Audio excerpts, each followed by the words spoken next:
Hi praise lord. దేవుని పరిశుద్ధ నామానికి స్తోత్రం కలుగును గాక. ఈరోజు దేవుని వాగ్దానము జకర్యా గ్రంథము 1వ అధ్యాయము 3వ వచనము. మీరు నా తట్టు తిరిగిన యెడల నేను మీ తట్టు తిరుగుదునని సైన్యములకు అధిపతియగు యెహోవా సెలవిచ్చుచున్నాడు. ఆమేన్. హల్లెలూయా. చూడండి, మనము మనల్ని సృజించిన జీవము గల దేవుని వైపు తిరగాలని దేవుని వాక్యం సెలవిస్తుంది. ఆయన వైపు మనము తిరగడం ద్వారంగా మన పాపములను అపరాధములను ఒప్పుకొని ఆయన యందు భయభక్తులు కలిగి జీవించడం ద్వారంగా దేవుని కరుణను పొందుతాం. మనము శత్రువుల చేతిలో నుండి విడిపింపబడతాం. దైవికమైన సంరక్షణ మనకు లభిస్తుంది.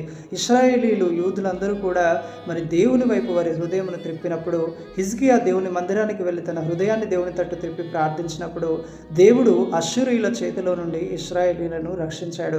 అవును, నీవు దేవుని తట్టు తిరిగినప్పుడు అపవాది కార్యముల నుండి వాని తంత్రముల నుండి నీవు రక్షించబడతావు. దేవుడు నిన్ను కాపాడుతాడు.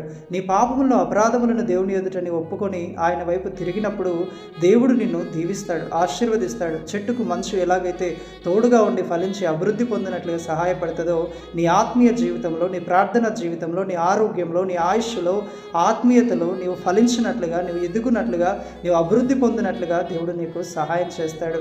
ఇంకా నీవు దేవుని తట్టు తిరుగువాడవైతే ఆయన నీ జీవితంలో ఉన్న ప్రతి లేమిని, ప్రతి అనారోగ్యమును, ప్రతి కీడును, ప్రతి నష్టమును నీలో నుండి తొలగించి అనేకులకు దీవెనకరంగా, ఆశీర్వాదకరంగా, దేవుని నామానికి మహిమకరంగా నిన్ను ఒక శ్రేష్టమైన వ్యక్తిగా ఆయన ఉంచుతాడు. ప్రభువుటి కృప మనందరికీ దయచేయునుగాక. ఆమేన్. Praise the Lord. May God bless you all.